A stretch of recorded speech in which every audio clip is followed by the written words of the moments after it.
অনেক বছর আগে এক নিরিবিলি ছোট্ট গ্রামে বাস করত এক শেয়াল। শেয়াল সারাদিন একা একাই ঘুরত। হঠাৎ তার বন্ধু বেজির সাথে তার দেখা হয় এবং বেজি তাকে বলে, চলো বন্ধু, ওই দূরে বড়ের কাছ থেকে বড়াই পেরে খাই। যেই বলা সেই কাজ, দুজনে গেল বড়াই পারতে।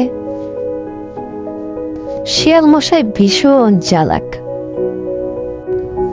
ভুলিয়ে ভালিয়ে বেজিকে গাছে উঠাই দিল বড়াই পারতে, আর নিজে দাঁড়িয়ে থাকলো গাছের নিচে।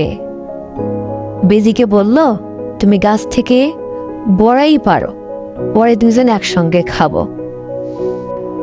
শেয়াল বুদ্ধি করে বলল, তোমার ওজন অনেক কম, তুমি মগ ডালে গিয়েও বড়াই পারতে পারবে।